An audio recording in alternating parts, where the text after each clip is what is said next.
السلام علیکم ورحمۃ اللہ وبرکاتہ۔ اعوذ باللہ من الشیطان الرجیم، بسم اللہ الرحمن الرحیم۔ وما محمد الا رسول قد خلت من قبله الرسل افإن مات او قتل انقلبتم على اعقابکم وممن ينقلب على عقبيه فلن يضر الله شيئا وسيجزي الله الشاكرين۔ جی ناظرین، آج ہم جس حوالہ سے گفتگو کرنے جا رہے ہیں وہ یہ ہے کہ جیسا کہ آپ کو اس بات کا علم ہے کہ جیسے ہی ربیع الاول کا مہینہ قریب آتا ہے، پاس آتا ہے، تو لوگ کیا کچھ یعنی بدعات کرتے ہیں۔ اور اگلی بات ہم کرتے چلیں کہ یہ ڈٹ لگائی ہوتی ہے کہ جی معاذ اللہ استغفر اللہ۔ آپ نے جیسا کہ سوشل میڈیا پہ وہ بندہ بھی سنا ہوگا، کہتا ہے کہ جو بندہ جس نے عید میلاد النبی کی دلیل مانگے تو اس کے منہ پہ چپیڑ مارو۔ ناظرین، بات سیدھی سی یہ ہے، اگر ان کے امام احمد رضا خان بریلوی کی کتابوں کو کھول کر دیکھا جائے، غالباً فتاوی رضوی ہے، تو انہوں نے تو نبی پاک صلی اللہ علیہ وآلہ وسلم کی ولادت کا ذکر 8 ربیع الاول کو کیا ہے۔ اگر جن کے نام کی یہ کھیرے کھاتے ہیں، جیسا کہ آپ کو پتا 11ویں ولی سرکار کہتے ہیں، میں ان کو اللہ کا ولی کہتا ہوں، پیر عبد القادر جیلانی رحمۃ اللہ علیہ، کیونکہ وہ نماز بھی پڑھتے ہیں تو نبی پاک صلی اللہ علیہ وآلہ وسلم کے طریقہ کے مطابق یعنی رفع الیدین کے ساتھ۔ اگر ان کی غنیت و طالبین کا مطالعہ کریں تو انہوں نے 10 محرم لکھی ہے نبی پاک صلی اللہ علیہ وآلہ وسلم کی ولادت۔ اور اگلی بات، جس بندے نے یہ میتھ نکالا، یا جس کو آپ ریاضی بولتے ہیں، وقت میں ریاضی بولتے ہیں، آپ تو خیر میتھ بولتے ہیں، اس بندے نے پورا حساب کتاب لگا کر نبی پاک صلی اللہ علیہ وآلہ وسلم کی ولادت 9 ربیع الاول لکھی ہے۔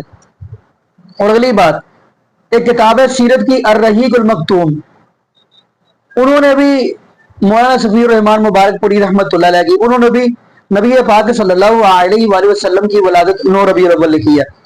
اور اگلی بات، جبکہ امام نووی رحمۃ اللہ علیہ انہوں نے اپنی کتاب کے اندر نبی پاک صلی اللہ علیہ وآلہ وسلم کی وفات کی بات کرو، وفات 12 ربیع الاول لکھی ہے۔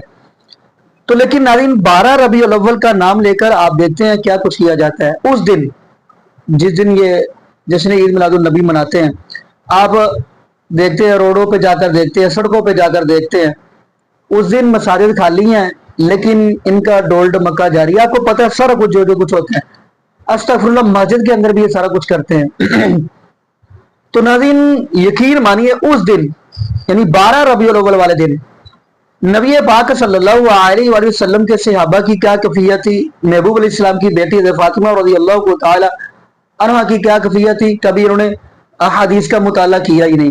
تو خیر ناظرین، یہ تو باتیں بعد میں بھی ہم کریں گے، لیکن آپ کو چند علماء کی ویڈیو دکھانے جا رہے ہیں، آیا کہ یہ جشن عید میلاد النبی منانا جائز ہے یا نہیں۔ ان میں سے مسلک اہل حدیث کے بھی ہیں اور مسلک بریلوی کے بھی ہیں۔ تو آئیے ناظرین، میرے کی ویڈیو دیکھتے ہیں اور آپ کمنٹس کے اندر رائے دیجیے گا کن کے زیادہ دلائل مضبوط ہے۔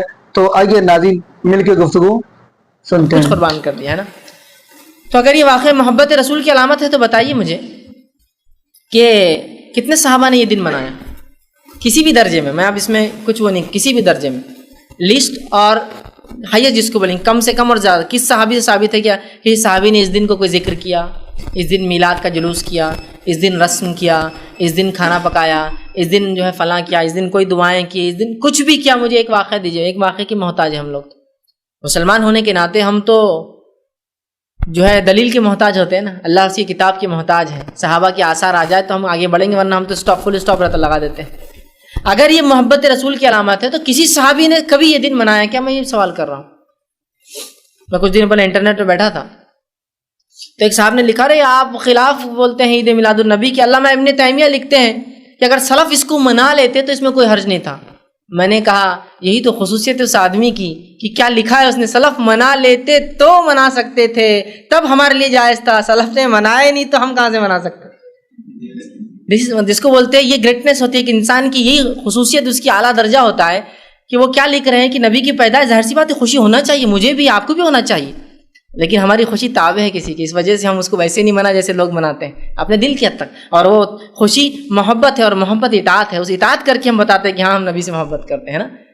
تو وہ کیا لکھ رہے ہیں ابن علامہ ابن تیمیہ، واقعی میں قول صحیح ہے ان کا، وہ لکھتے ہیں کہ اگر سلف منا لیتے تو کوئی حرج نہیں ہوتا، لیکن سلف نے چونکہ منایا نہیں تو ہم بھی نہیں منا سکتے۔ مطلب وہ انہوں نے خالی اتنا لکھا، سلف منا لیتے تو کوئی حرج نہیں تھا۔ میں نے کہا آگے بھی لکھتے کہ یہی تو خصوصیت تھی اس آدمی کی کہ جب لکھ رہا ہے قلم تو یہ کہہ رہے ہیں کہ سلف منا لیتے تو کوئی حرج نہیں، لیکن یہی دلیل ہے کہ نہیں منایا تو تم بھی مت مناؤ میرے بھائی، ان کو حرج نہیں تھا تو انہوں نے نہیں کیا، تو تم کیوں آگے بڑھتے ہو؟ جس چیز میں جب حرج نہیں تھا تو انہوں نے نہیں کیا تو تم کیوں جو ہے ایسا کام کرتے ہو انہوں نے نہیں کیا؟ تو یہی خصوصیت ایک عالم کی، آپ اس کی بات کو سمجھیے، اس پہ غور کیجیے کہ کس طرح سے وہ دلیل لے کر آ رہے اپنی بات، کہ سلف کو خوشی تھی اس کی، منا لیتے تو کوئی حرج نہیں تھا، لیکن یہی دلیل ہے کہ انہوں نے نہیں منایا تو ہم بھی نہ منائیں۔ ٹھیک ہے، تو بہرحال محبت رسول کی کوئی علامت، عشق رسول کی کوئی علامت جلد سے جلائس آپ کی پیدائش منانا نہیں ہے میرے بھائی۔ اگر ہوتا تو صحابہ مناتے اس کو، سب سے پہلے خلفاء راشدین مناتے، اس لیے کہ 2 سسر ہے تو 2 داماد ہیں۔ ابوبکر صدیق سسر ہے، چلو ان کا زمانہ بڑا کم تھا نہیں منا سکے، عمر ابن خطاب یہ بھی سسر ہے، اور 10 سال خلافت کی، اور زبردست خلافت، یہ ایسی کوئی خلافت نہیں جس میں کوئی حملہ ہوا، بارڈرز پہ تھی سب جنگیں، مسلمان حکومت اپنے سینٹر میں آب و تاب پر تھی، اپنے عروج پر تھی، تو کوئی ایسے حالات بھی نہیں تھے کہ ابوبکر صدیق کے زمانے میں جو حالات تھے کہ خود لوگوں نے مرتد ہو گئے تھے بہت سے لوگ اور ان کے خلاف جنگ ہونا، کچھ بھی نہیں، ایک دم سکون بھرے علاقے۔ اچھا، عثمان ابن عفان رضی اللہ کم و بیش 10 سے 12 سال اپنے خلافت کی، آپ تو 2 بیٹیوں سے آپ کا نکاح ہوا ہے نا، انہوں نے کیوں نہیں منایا؟ عشق رسول، محبت رسول نہیں تھا ان کو؟ اچھا، اس کے بعد علی بن ابی طالب رضی اللہ عنہ، بھائی بھی ہے رشتے میں، آپ کے داماد بھی ہے، اپنے رسول سے محبت بھی کرتے ہیں، ان کے بڑے فضائل آتے ہیں حدیث کے اندر، انہوں نے کیوں نہیں منایا میرے بھائی؟ ان کو نہیں سمجھ میں آئی تھی؟ ارے چلیے، اس کے بعد کے دور میں جو ہے صحابہ 110 ہجری میں آخری صحابی کا انتقال ہوا، 100 سال تک صحابہ رسول اللہ کے بعد جیے، کسی نے منایا کیا؟ اس کے بعد اماموں کا دور آیا اور امام احمد بن حنبل کم و بیش 240 ہجری میں انتقال کر گئے، تو 240 سال گزر گئے، کسی نے نہیں منایا۔ اس کے بعد کے ادوار میں آپ کو محدثین کا دور ختم ہونے تک 470 ہجری تک بھی آپ کو ایک واقعہ نہیں ملے گا اس کو منایا گیا۔ سوال یہ اب کہاں جاؤں میں؟ نہ خیر القرون میں ملتا ہے رسول اللہ کے زمانے میں۔ وَأَمَّا بِنِعْمَةِ رَبِّكَ فَحَدِّثْ، اور اپنے رب کی نعمتوں کا خوب چرچا کیا کرے۔ اور یہ ظاہر ہے کہ پیغمبر کی خوبی ہوتی ہے کہ اللہ کی نعمتوں کا وہ چرچا کرتا ہے کہ مجھ پہ اللہ کا یہ فضل ہے، ھذا من فضل ربی۔ پیغمبر یہ نہیں کہتا کہ حضرت صاحب کی دعا سے، نگاہ مرشد، یہ نہیں ہوتا، پیغمبر کہتا ہے ھذا من فضل ربی، یہ میرے رب کا فضل ہے۔ تو آپ اپنے رب کی نعمتوں کا خوب چرچا کیجیے۔ یہی آیت ہمارے بریلوی بھائیوں اور اہل تشیع بھائیوں کی طرف سے کوٹ کرتے ہیں، میلاد جب وہ منانا شروع کرتے ہیں نا، اور اس میں جھنڈیاں اور یہ سب کچھ، وہ کہتے ہیں نہیں، قرآن میں آیا کہ اپنے رب کی نعمتوں کا خوب چرچا کرو، تو اس کائنات میں تو ہم پہ سب سے بڑی نعمت اللہ کی جو ہے وہ محمد رسول اللہ ہے صلی اللہ علیہ وآلہ وسلم۔ لقد من اللہ علی المؤمنین اذ بعث فیہم رسولا، بے شک اللہ کا احسان ہے کہ انہی میں سے ایک رسول ان میں مبعوث کیا گیا۔ تو اللہ کا یہ اتنی بڑی نعمت ہے، اس میں کوئی شک نہیں ہے۔ تو میں نے اس پہ پھر کہا تھا کہ اس نعمت جو سب سے بڑی نعمت ہے، اس کو منانے کا طریقہ بھی اللہ کے نبی نے ضرور بتایا ہوگا۔ جب اتنی بڑی چیز ہے تو اس کا طریقہ آپ کے مولویوں کو تو ایجاد کرنے کی ضرورت نہیں ہے۔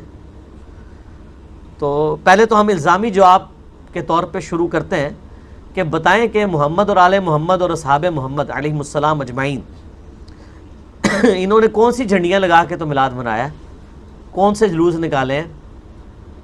چلیں لائٹنگ تو آج کے زمانے کی ہے، لیکن جھنڈیاں، جھنڈے، جلوس، یہ سارے معاملات اس زمانے میں بھی ہو سکتے تھے۔ مولا علی کیا ہر سال میلاد مناتے تھے اس طریقے پہ جس طرح آپ مناتے ہیں؟ تو وہ فوراً چٹا جواب بھی آپ کو دیں گے، وہ کہیں گے یہ تو بعد میں شروع ہے۔ جو چیز دین میں بعد میں شروع ہو اس کو نہ کرنے والے پر کس طریقے سے ٹونٹ کی جا سکتی ہے؟ ویسے بڑے یہ یعنی چلاکی کریں گے، وہ کہیں گے نہیں جی اگر کوئی نہیں مناتا ہم کچھ نہیں کہتے، ہمیں نا آپ چھیڑیں۔ بھئی آپ تو ہمیں آئے دن شعر سناتے ہیں، نثار تیری چہل پہل کے ہزاروں عیدیں ہیں ربیع الاول سوائے ابلیس کے جہاں میں سبھی تو خوشیاں منا رہے ہیں۔ آپ ہمیں ابلیس کی کیٹیگری میں بھی کھڑا کرتے ہیں اور پھر کہتے ہیں نہیں میلاد کو منا لیں۔ یعنی ایک غریب تو بدتمیز، کم آپ نہ کر رہے ہو اور جو نہیں کر رہے ان کے اوپر ٹاٹ کر رہے ہیں۔ تو یہ خبیث آپ پتہ ہے کس کس کو کہہ رہے ہیں؟ یہ ابلیس آپ کس کس کو کہہ رہے ہیں؟ یہ تو صحابہ اور اہل بیت میں بھی بات چلی جائے گی. یہ خود مانتے ہیں کہ 8ویں صدی ہجری میں حضور علیہ السلام کی وفات کے 800 سال کے بعد یہ مروجہ جو یہ سلسلہ میلاد منانے کا شروع ہے. پہلے 800 سالوں میں تو یہ نہیں ہوتا تھا. مولا علی 5 سال خلیفہ رہے ہیں نا, تو بتائیں 5 میلاد کے جلوسوں کو تو انہوں نے لیڈ کیا ہوگا نا کوفے کے اندر.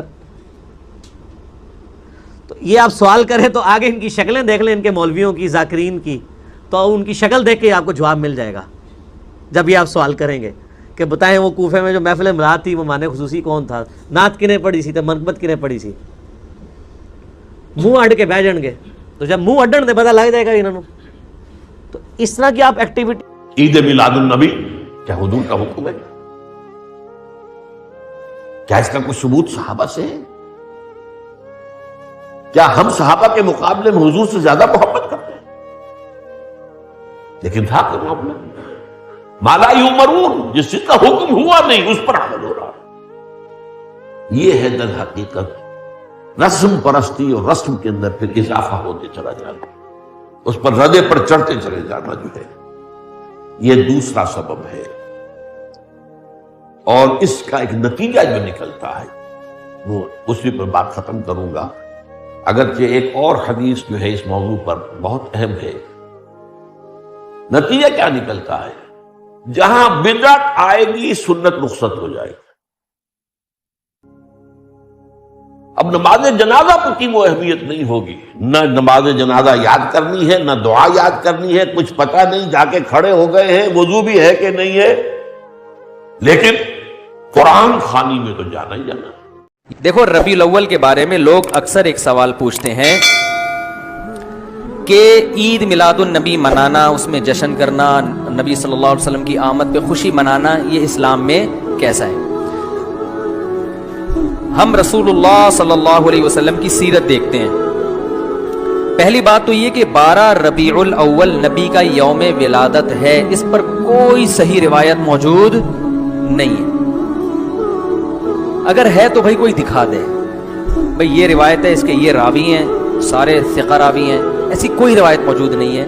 اور اس کی وجہ یہی ہے کہ اللہ تعالیٰ نے اپنے نبی کی ولادت کے دن کو امت سے چھپا لیا ہے تاکہ اس میں خرافات, کیونکہ پچھلی امتوں نے کیا نا اپنے انبیاء کی ولادتوں کے دن کے ساتھ. لیکن اگر فرض کر لیں, لوگ بحث کرتے نہیں جی فلاں نے لکھا ہے تو فلاں نے لکھا ہے, چلو مان لیا کہ 12 ربیع الاول نبی کا یوم ولادت ہے, تو ہمیں رسول اللہ صلی اللہ علیہ وسلم کی سیرت میں یوم ولادت پہ کیا کرنا ملتا ہے؟ احادیث صحیحہ سے صحیح حدیث ہے کہ نبی صلی اللہ علیہ وسلم پیر کے دن کا روزہ رکھتے تھے.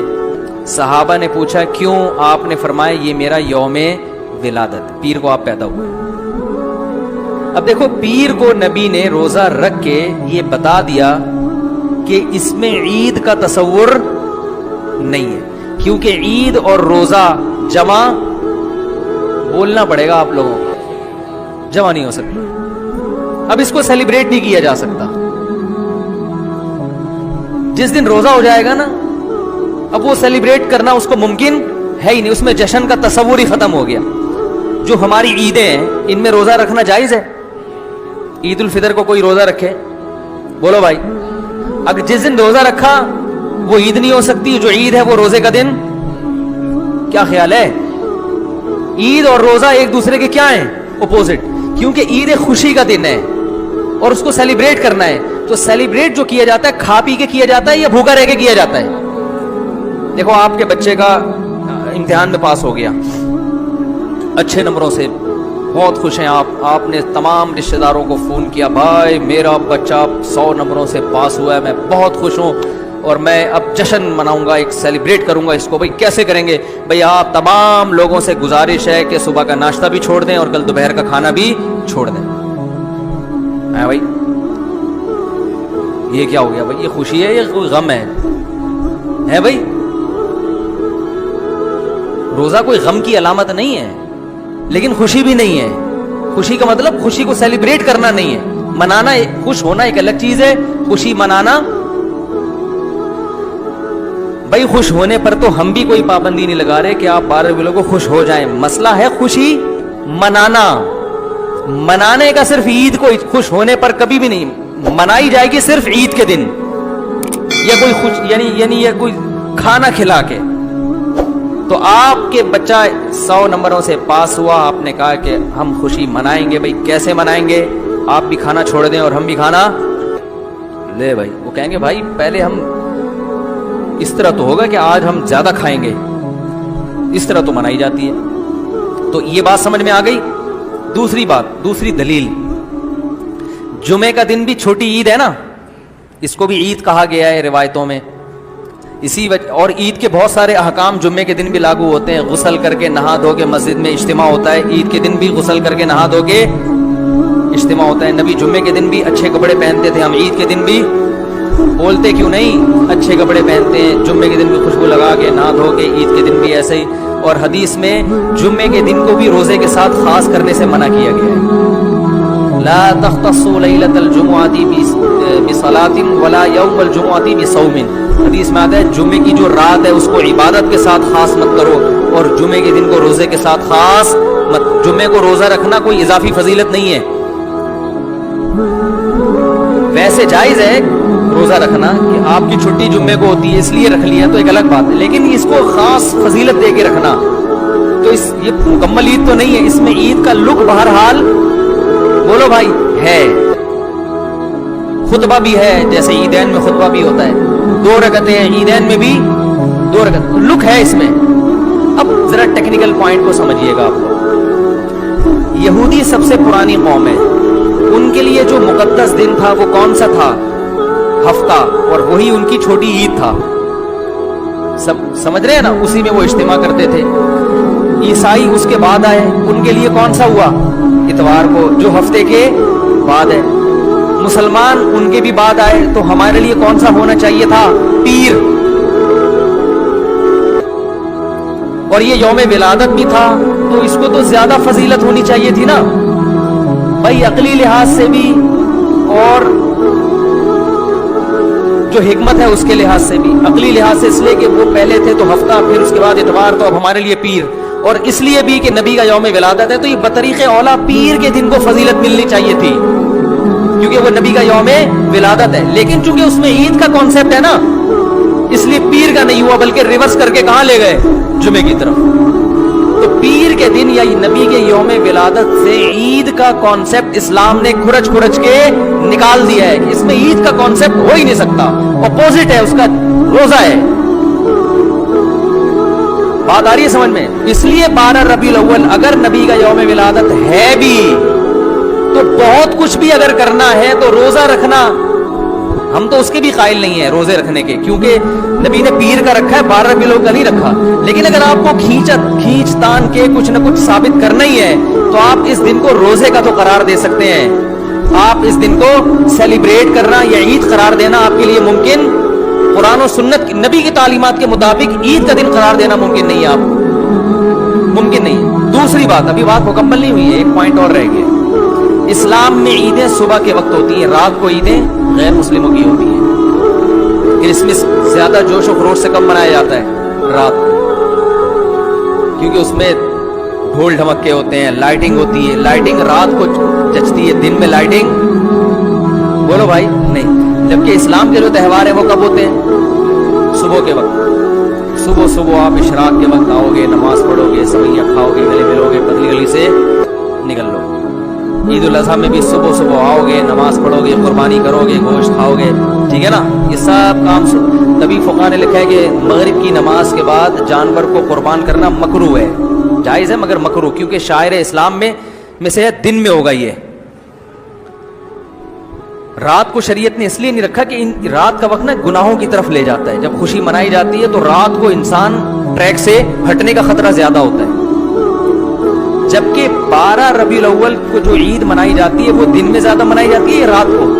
ساری لائٹنگ رات کو ہوتی ہے, سارے جو نعت اور میوزک کے ساتھ وہ سب کب ہو رہا ہے؟ رات. یہ خود اسلام کے مزاج کے خلاف ہے. پتہ چلتا بھائی بہت معذرت کے ساتھ, کسی میں طنز مقصد نہیں ہے. دیکھو اللہ اس کے رسول صلی اللہ علیہ وسلم کو فالو کرنا یہ عشق نبی ہے اصل. یاد رکھو محبت میں جذبات پہ کنٹرول کرنا یہ زیادہ مشکل کام ہے, اور جذبات سے ہٹ کے, جذبات سے مغلوب ہو جانا یہ آسان بہت ہے لیکن یہ حقیقی محبت کی علامت نہیں ہے. جب محبت ہو نا کسی کو تو اپنے جذبات کو حدود کے اندر رکھے انسان محبت کا اظہار کرے. اپنے جذبات کو غالب کر لینا نبی کا عشق ہر مسلمان کو ہے. ہر ایک کا دل چاہتا ہے یہ کرے یوں کرے نبی کی یاد میں, لیکن آپ اپنے اس جذبات پہ کنٹرول کریں. بولے بھائی رسول اللہ صلی اللہ علیہ وسلم کی جو اطاعت ہے وہ پہلے ہے, اپنے جذبات. میلاد لوگ کہتے ہیں کہ نہیں کرنا چاہیے, صحیح ہے یا غلط؟ دیکھیں, میلاد کا مطلب ہوتا ہے نبی کریم صلی اللہ علیہ وسلم کی ولادت کے واقعات بیان کرنا, آپ کے کمالات, آپ کے فضائل اور آپ کے پیدائش کے وقت جو معجزات رونما ہوئے ان کا ذکر کرنا. تو یہ کیسے ناجائز ہو سکتا ہے؟ آپ خود سوچئے. اگر ناجائز ہوتا تو یہ باتیں قرآن میں کیسے ہیں؟ اللہ تعالیٰ نے سرکار کے کمالات کو ظاہر فرمایا, آپ کی فضیلت بیان فرمائی قرآن میں. اگر اس قرآن کو ہم بیان کر رہے ہوں تو کیسے ناجائز ہوگا؟ تو یہ میلاد منانا بالکل شرعاً جائز ہے, بالکل کوئی ناجائز نہیں ہے. جو یہ کہے, اب ایک اصول آپ یاد رکھیں ہمارے ہاں, اور جو آپ کے ینگ بچے ہیں ان کو بھی آپ یہ سمجھائیں کہ بعض لوگ کہتے ہیں کہ بھئی میلاد جائز ہے, آپ کہتے ہیں جائز, وہ کہتے ہیں ثبوت لاؤ. تو کسی چیز کو جائز قرار دینے کے لیے ثبوت نہیں چاہیے ہوتا, ناجائز ثابت کرنے کے لیے ثبوت درکار ہے. آپ ان سے پوچھیں نا کہ جائز ہے ناجائز, وہ کہے ناجائز, تو آپ کہیں آپ ثبوت لاؤ. پورے قرآن کے اندر ایک آیت ایسی لا دیں اور لاکھوں حدیثوں کے ذخیروں میں سے ایک حدیث ایسی لا دیں جس میں اللہ تعالیٰ اس کے رسول نے منع کیا ہو کہ میلاد نہ مناؤ. اگر لا کے دکھا دیں ہم نہیں منائیں گے. اور جب اللہ تعالیٰ رسول منع نہیں کر رہے تو آپ کیسے منع کر سکتے ہیں؟ اب بعض اوقات یہ بولیں گے کہ اچھا یہ بتائیں کہ اللہ کے نبی نے میلاد منایا تھا, صحابہ نے میلاد منایا تھا؟ تو یہ بھی کوئی قاعدہ قانون نہیں ہے. اصل چیز ہے کہ منع کیا تھا یا نہیں. ہزاروں کھانے کھا رہے, کیا سرکار نے کھائے تھے, اس کا حکم فرمایا تھا؟ نہیں. تو ہزار چیزیں ایسی ہو گئی ہیں. اور میں مثالیں اور بھی دے دیتا ہوں. یہ مسجد پر گنبد و مینار ہمارے سرکار کے دور میں نہیں تھے, نہ صحابہ کرام کے دور میں, یہ بعد میں بننا شروع ہوئے تھے. اس طرح پکی مسجدیں بعد میں بنی ہیں, اس زمانے میں تو کچی تھی. قرآن پاک پہ زبر زیر پیش آیات کے نشانات پہلے نہیں تھے, بعد میں ہوئے. 6 کلمے اس طرح ایمان مفصل, ایمان مجمل پہلے نہیں تھی, بعد میں ہوئے. اسی طرح جو دارالعلوم قائم ہوئے ان کے سلیبس مختلف کتابیں پڑھانا بعد میں. ایسی بخاری, مسلم, ترمذی, نسائی, ابو داؤد, ابن ماجہ جو حدیث کے مجموعے ہیں یہ بعد میں جمع ہوئے, پہلے تو نہ سرکار نے حکم دیا نہ سرکار کے زمانے میں تھے. یہ سب تو ہو جائیں جائز. اور میلاد منانا اس لیے ناجائز ہو جائے کہ سرکار نے نہیں منائی, یہ غلط بات ہے. ہمارے نبی کریم صلی اللہ علیہ وسلم نے اگر کسی کام سے منع نہیں فرمایا, اللہ نے منع نہیں کیا, تو یہی اس کام کے جائز ہونے کی دلیل ہوتا. تو لہذا میلاد مصطفیٰ صلی اللہ علیہ وسلم منانے میں شرعاً کوئی حرج نہیں ہے. ہاں اگر کوئی اپنے پاس سے جہالت میں اس میں غلط چیز شامل کرے تو ہم اس کو غلط چیز کو غلط ضرور کہیں گے, لیکن میلاد مصطفیٰ صلی اللہ علیہ وسلم میں کوئی چیز ایسی غلط نہیں ہے جس کو منع کیا جائے. لہذا جو یہ کہتا ہے وہ غلط ہے. اچھا بعض لوگ آپ سے کہیں گے اچھا بخاری میں دکھا دو, ہم مان جائیں گے. تو آپ ان سے مطالبہ کریں کہ اگر آپ یہ کہتے ہیں کہ بخاری میں میلاد منانے کو دکھائیں تو آپ مانیں گے, اس کا مطلب یہ ہوا کہ آپ کے نزدیک بخاری میں کچھ ہوگا تو صحیح ورنہ غلط. تو اب ہم آپ سے یہ سوال کرتے ہیں کہ آپ بخاری میں دکھا دیں کہ امام بخاری نے فرمایا ہو کہ میری بخاری میں کچھ ملے تو مان لینا ورنہ نہیں ماننا, یہ چیز پوری بخاری میں دکھا دیں. تو آپ کا ضابطہ یہ ہے کہ بخاری میں ہوگا تو مانیں گے ورنہ نہیں. تو جو آپ مطالبہ کر رہے ہیں یہ بخاری میں ہے ہی نہیں, تو اس کا مطلب آپ کا مطالبہ بھی غلط ہوا. تو خلاصہ کلام یہ ہے کہ اس طرح خرافات بیان کرنے والے بہت سارے ہوں گے, ان کی پرواہ نہ کریں. میلاد مصطفیٰ صلی اللہ علیہ وسلم بالکل جائز ہے. میرے آقا صلی اللہ علیہ وسلم سے پوچھا گیا کہ آپ پیر کا روزہ کیوں رکھتے ہیں, تو آپ نے ارشاد فرمایا اس لیے کہ اسی دن مجھ پہ پہلی وحی نازل ہوئی اور میں اسی دن پیدا کیا گیا. تو میرے آقا تو خود اپنی پیدائش کے وقت میں میلاد منا رہے ہیں. ایسے جب سرکار صلی اللہ علیہ وسلم کی ولادت ہوئی تو آپ کا جو چچا تھا ابو لہب, جو کافر ہی مرا ہے, اس کی لونڈی سویبہ تھی, انہوں نے آ کے اطلاع دی ابو لہب مبارک کو آپ کے ہاں بھتیجا پیدا ہوا ہے. تو ابو لہب نے شہادت کی انگلی سے اس کو اشارہ کیا کہ جا تو آزاد ہے. جب اس کا انتقال ہو گیا, یہ بخاری کی روایت ہے, تو کسی نے اس کو خواب میں دیکھ کے پوچھا کہ ما فعل اللہ بکا, اللہ تعالیٰ نے تیرے ساتھ کیا معاملہ کیا؟ تو اس نے کہا کہ ویسے تو مجھے سخت عذاب ہے، لیکن جس انگلی سے اشارہ کر کے میں نے اپنی لونڈی کو آزاد کیا تھا، جب اس کے منہ میں لیتا ہوں تو اس سے پانی جاری ہو جاتا ہے۔ تو ہمارے علماء فرماتے ہیں کہ غور کرو کہ وہ ایک کافر ہے، ہم مسلمان، اس نے اپنے بھتیجے کی خوشی منائی تھی، نبی کی نہیں۔ ہم اپنے نبی کی ولادت کی خوشی منا رہے ہیں، تو جب کافر کو جہنم میں راحت مل رہی ہے تو مسلمان کے لیے کتنا بڑا انعام ہوگا۔ تو اس لیے اس قسم کی باتوں پہ دھیان نہ دیں، آپ بالکل میلاد منائیں، بڑے گھر میں برکت ہوتی ہے الحمدللہ، اور اللہ تعالیٰ اس کے بدلے میں بہت کچھ عطا فرماتا ہے، جو کرتے ہیں وہ اس کی برکات محسوس۔ جنم دن ضرور مناؤ، کیونکہ جو جنم لیتا ہے وہ خدا نہیں ہوتا، جو خدا ہوتا ہے وہ پیدا نہیں ہوتا۔ پیدا ہوا ہے تو خدا نہیں ہے، توجہ چاہوں گا۔ اگر پیدا ہوا ہے تو خدا نہیں ہے، اور اگر وہ خدا ہے تو پھر پیدا نہیں ہے۔ میلاد النبی مناؤ تاکہ دنیا سمجھے یہ میلاد مصطفیٰ ہے۔ بولے یہ تو میلاد منانا شرک ہے۔ What do you mean by شرک؟ جو خدا ہے، اللہ ہے، اس کی ذات میں، اس کی صفات میں کسی کو پارٹنر بنانا یہ شرک، شریک کرنا یہ شرک، شرکت دینا کسی کو اللہ کی ذات صفات میں وہ شرک۔ تو میلاد کیسے شرک ہوگا؟ اللہ تو پیدا ہی نہیں ہوتا، اللہ کی میلاد نہیں۔ بھائی میرے، میلاد کوئی ٹیپیکل ورڈ نہیں ہے۔ یوم میلاد اس کی ہندی ہے جنم دن، انگریزی ہے برتھ ڈے، عربی ہے یوم المیلاد۔ تو مصطفیٰ پیدا ہوئے، مصطفیٰ پیدا ہوئے ہیں، کہیں ان کو کوئی خدا نہ کہے۔ کائے کو کوئی خدا کہے گا؟ ارے بھول گئے کہ حضرت ابراہیم خلیل اللہ نے نمرود سے کہا تھا میرا خدا پورب سے سورج نکالتا ہے، میرا خدا پورب سے۔ جی ناظرین، آپ نے یہ ویڈیو ملاحظہ فرمائی۔ ناظرین، حدیث ہے صحیح البخاری کی اور حدیث نمبر ہے 6509۔ اس حدیث کے اندر نبی کریم صلی اللہ علیہ وآلہ وسلم کی بیوی حضرت عائشہ صدیقہ رضی اللہ تعالی عنہا بیان فرما رہی ہیں کہ نبی پاک صلی اللہ علیہ وآلہ وسلم نے جب آپ خاصے صحت تندرست والے، یعنی صحت تندرستی تھی آپ کو، تو فرمایا کہ کسی نبی کی اس وقت تک روح قبض نہیں کی جاتی جب تک جنت میں اس کے رہنے کی جگہ اسے دکھا دی نہ جائے، اور پھر اسے دنیا یا آخرت کے لیے اختیار دیا جاتا ہے۔ پھر جب نبی کریم صلی اللہ علیہ وآلہ وسلم کی طبیعت خراب ہوئی، یعنی بیمار ہوئے، تو نبی پاک صلی اللہ علیہ وسلم کا سر مبارک میری ران پر تھا۔ یہ حضرت عائشہ صدیقہ رضی اللہ تعالی عنہ فرما رہی ہیں۔ اب تھوڑی دیر کے لیے آپ کے اوپر غشی طاری ہو گئی، پھر جب آپ کو ہوش آیا تو آپ کی چھت کی طرف ٹکٹکی لگے، یعنی نبی پاک صلی اللہ علیہ وسلم کا چہرہ چھت کی طرف تھا، یعنی اوپر کی طرف تھا۔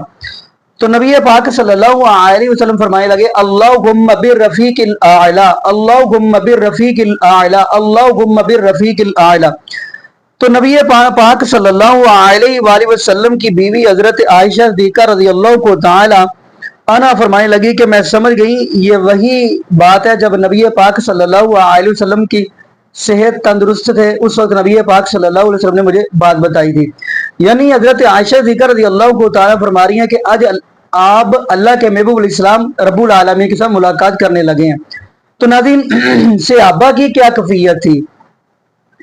صحابہ کی یہ کیفیت تھی، آپ حضرت عمر بن خطاب رضی اللہ تعالی عنہ کی طرف دیکھ لیں، وہ تو مسجد نبوی کے اندر صحابہ زارو قطار رو رہے ہیں، تو حضرت عمر بن خطاب رضی اللہ تعالی عنہ فرما رہے ہیں کہ جس بندے نے یہ بات کی کہ اللہ کے نبی پاک صلی اللہ علیہ وسلم نے رب العالمین کے پاس چلے گئے، رب العالمین کے ساتھ ملاقات کر لیا تو اس کی میں گردن تن سے جدا کر دوں گا۔ یہ حضرت عمر بن خطاب رضی اللہ تعالی عنہ کی کیفیت تھی۔ ابو بکر صدیق رضی اللہ تعالی عنہ حضرت عمر بن خطاب رضی اللہ تعالی عنہ کو بٹھا رہے ہیں کہ بیٹھ جائیں، تو حضرت عمر بن خطاب رضی اللہ تعالی عنہ بیٹھ نہیں رہے۔ تو آپ کو پتہ ہے حضرت ابو بکر صدیق رضی اللہ تعالی عنہ نے خطبہ دیا تھا۔ خطبہ کیا دیا تھا حضرت ابو بکر صدیق رضی اللہ تعالی عنہ نے؟ من کان یعبد محمدا فإن محمدا قد مات ومن کان یعبد اللہ فإن اللہ حی لا یموت۔ اتنے جملے کہنے کے بعد حضرت ابو بکر صدیق رضی اللہ تعالی عنہ فرمانے لگے وما محمد الا رسول قد خلت من قبلہ الرسل افإن مات او قتل انقلبتم علی اعقابکم۔ یقین مانیے یہ آیت پڑھی تو حضرت عمر بن خطاب رضی اللہ تعالیٰ عنہ خاموش ہو گئے۔ اب اس کا خطبے کا ترجمہ کیا ہے؟ من کان یعبد محمدا فإن محمدا قد مات، حدیث صحیح بخاری کی ہے یہ۔ حضرت ابو بکر صدیق رضی اللہ تعالی عنہ فرماتے ہیں کہ جو بندہ آمینہ کے لال جناب محمد رسول اللہ صلی اللہ علیہ وآلہ وسلم کی عبادت کرتا ہے وہ سمجھ لے کہ رب العالمین کے پاک پیغمبر جناب محمد رسول اللہ صلی اللہ علیہ وسلم نے رب کے ساتھ ملاقات کر لی ہے۔ اور جو بندہ رب العالمین کی عبادت کرتا ہے فإن اللہ حی لا یموت، اس رب العالمین کو کبھی بھی موت نہیں آئے گی، کیونکہ قرآن بھی کہہ رہا ہے وَيَبْقَى وَجْهُ رَبِّكَ ذُو الْجَلَالِ وَالْإِكْرَامِ۔ باقی ناظرین یہاں پہ یہی ہم دعا کریں گے، صحابہ کی یہ کیفیت تھی۔ تو نبی پاک صلی اللہ علیہ وسلم کی بیوی حضرت عائشہ صدیقہ رضی اللہ تعالی عنہ کی یہ کیفیت تھی۔ باقی ناظرین انشاءاللہ کوشش کریں گے آپ کو نیکسٹ ویڈیو کے اندر بھی بتایا جائے۔ تو یہاں پہ ہم دعا کرتے ہیں اللہ پاک ہمیں نبی پاک صلی اللہ علیہ وآلہ وسلم کی شریعت کے مطابق زندگی گزارنے کی سیکھ دے، اور اللہ پاک ہمیں 5 وقت کا پکا اور سچا نمازی بنا دے، اور جتنے بھی بے اولاد جوڑے ہیں اللہ پاک سب کو نیک نورینہ صحت تندرستی والی ایمان والی لمبی زندگی والی اولاد عطا فرما دے۔ جزاکم اللہ خیرہ، احسن جزا۔ السلام علیکم ورحمۃ اللہ وبرکاتہ۔